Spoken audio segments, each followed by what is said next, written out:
Welcome to our posts. Today we will see stories of r/malicious compliance.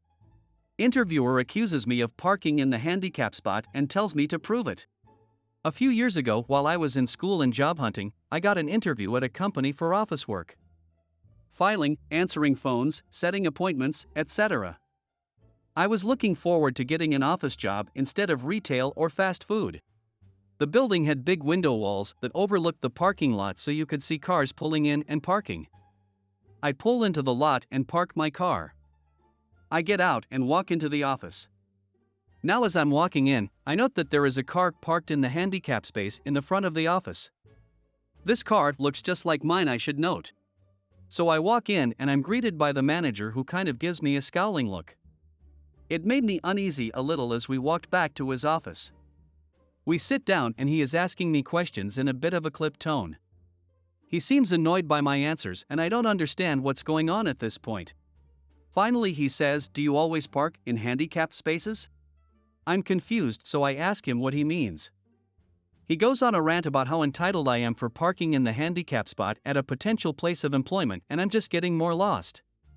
I asked him what is going on because I didn't park in the handicap spot, I'm parked in the lot. He argues with me and says he watched my car pull in and saw me park there. I again told him that I didn't park in a handicap spot, but the car that I walked by in that spot looked similar to my car. He says that he knows that he saw me park and get out of the car. At this point, I'm over the whole interview. I knew this would be a cluster of a place to work for if this is the guy managing it. Then he goes a step further and says, "Prove it." I grab my purse and get my keys out. I don't even bother waiting for him and just leave the office. He's jogging after me and hurried outside to stand and wait. His face went from smug arrogance to Pikachu real quick as I walked past the car in the handicap spot. He asked me where I was going as I walked over to my car, then I turned around and made eye contact as I hit the button on my keys to unlock it and got in. He was starting to walk over to me, calling out that he was sorry about the misunderstanding, but I just put the car in reverse and left. I didn't even make eye contact with him as I drove away. Next story. I used my meal plan to feed over 120 less fortunate people. This happened my freshman year of college about 20 years ago. My university had just invested in a big new dining hall, and to help pay for their investment, required all new students to buy a 150 meal plan both semesters. This was a big financial burden, being from a lower middle class family, but my parents pooled funds to help me out and make it happen. Shortly into my first semester, I found out from friends that the meals you didn't use didn't roll over. Since I lived off campus, I knew I wouldn't be able to use them all. Heading into November, I realized I would end up with 60 to 75 meals left over, and I complained about this a lot to family and friends because it seemed like such a waste. In comes the plan. My freshman year of college was also my cousin's senior year, and we hung out pretty often. He was the biggest trickster and prankster type you ever met. One night while we were drinking, he says, "What if you brought a bunch of homeless people to use up your meals? How much would that piss off those self-righteous crap?" We laughed all night, but the more I thought about the idea, the more I really started to like it. We talked all weekend about it and hatched a plan. On Monday morning, we went down to the local Salvation Army around the corner. I have grown to really despise this organization, but in the early 2000s in small-town USA, it's what we had. We told the lady at the desk I would like to feed people in need with my meal plan. She was hesitant at first, but said she was working with people that this would be a huge blessing to, especially during the holiday season. She helped me organize 2 days the following week where around 30 people would meet me to eat at the dining hall. I would wear a certain hat so they could find me, and we would go eat. The day finally arrived and all kinds of people were there. There were homeless people in tattered clothes. There were families with kids that seemed excited to eat out. There was even one family I will always remember that seemed embarrassed to take a handout, but I made an effort to talk to everybody and make them feel welcomed. At noon, we headed into the dining hall. I walked up to the lady at the entrance and said, "These people are with me. They are my friends. I would like to swipe them in." She looked confused but reluctantly said okay. To say we got every reaction humanly possible would be an understatement. There were staff that were obviously annoyed with the influx of diners. There were students that were laughing. There were students that were giving me the silent clap. There were snobbish faculty members that seemed to be disgusted at the type of people coming into the dining hall. I didn't care at all. Eventually, a head staff member came up and said they knew what I was doing and they didn't like it. I said, "These are my friends eating with me. I paid for these meals. Am I doing anything wrong?" She was stumped. The next day, the same situation happened with the same reactions. It seemed that I had caused quite a stir on campus, and it just so happened that the university president was eating there that day.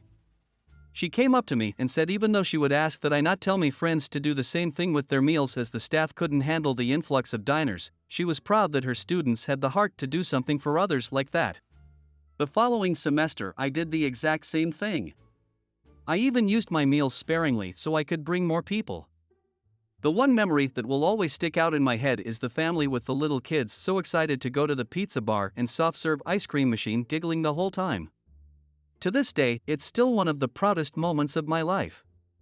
Me and my friends and family still have a drink and chuckle over the story and the snooty, angry reactions I got. Next story. Put in my 2 weeks notice, covert narcissistic supervisor reveals herself. I, 30 female, have been working at a super small construction company for the past 2 years. I've put my best foot forward every day, and never had any issues with anyone in the company.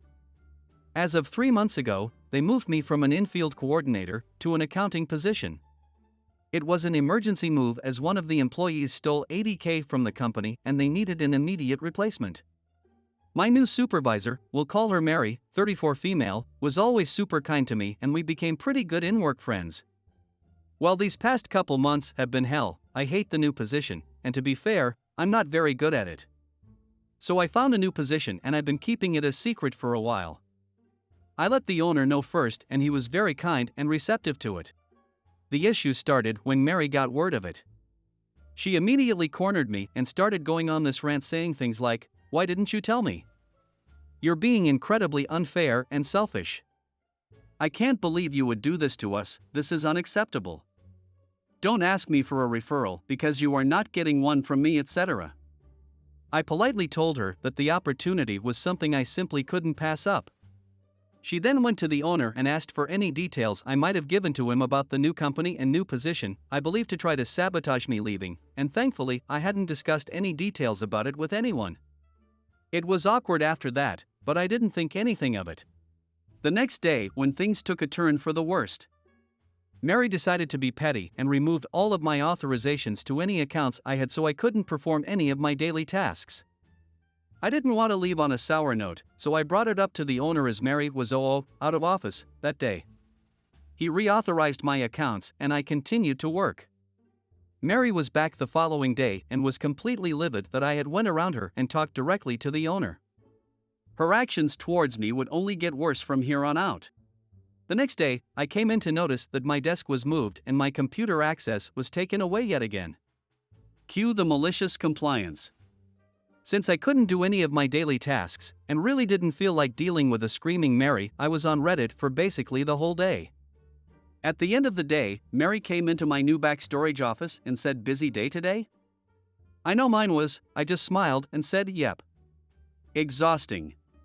She did not like that response and went to the owner to say that I was purposefully not doing my job, and my last 2 weeks would be pointless, so we should just let me go now. The owner disagrees, calls me into his office, and after I explained what she had done, he gave me access again and told Mary to work from home.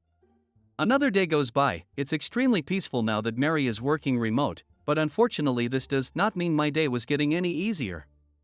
Instead of taking my access away, she had IT start forwarding all my emails to other employees in other departments that had nothing to do with my specific position.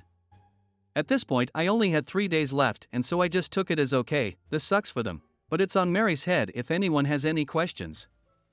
I looked at my PTO and I had way more than I had thought. So why not use those for my last days? And that's exactly what I did.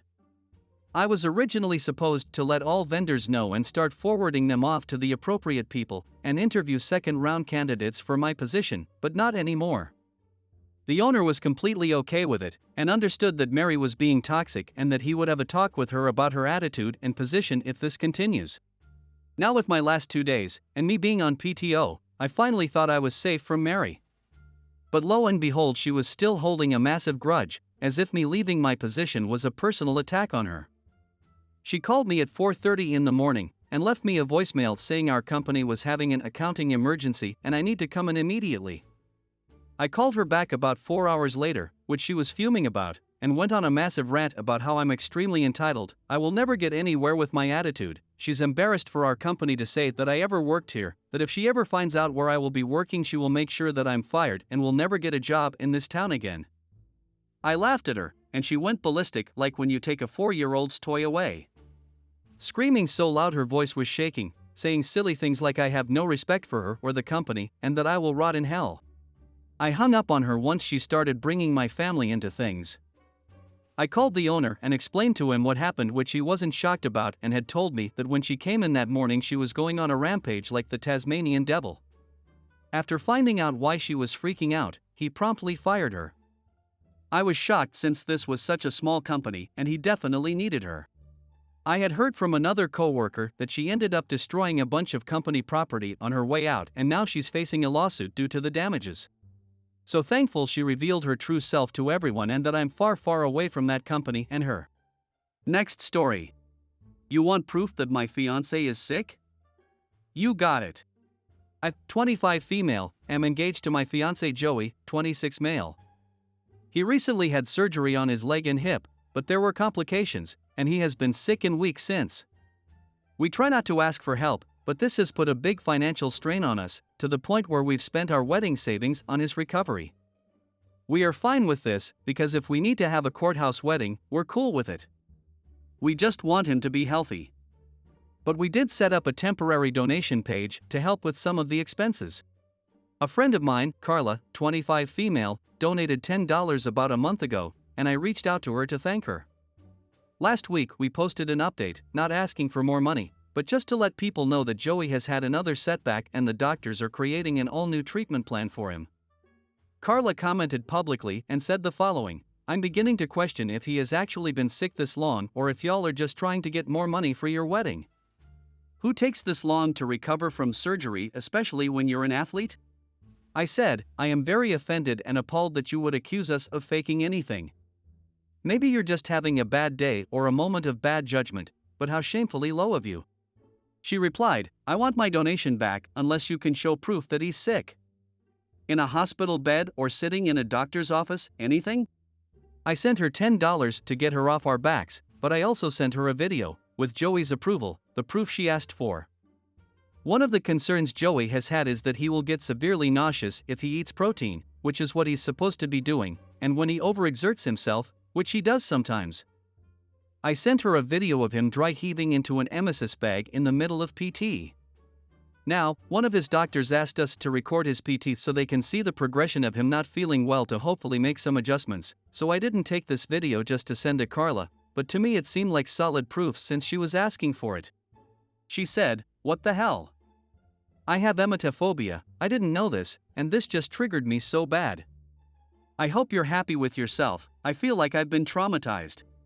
I said, so now you have $10 more to process this trauma in therapy. I hope you guys like this video. If you did, make sure like, comment, share and subscribe the channel or posts.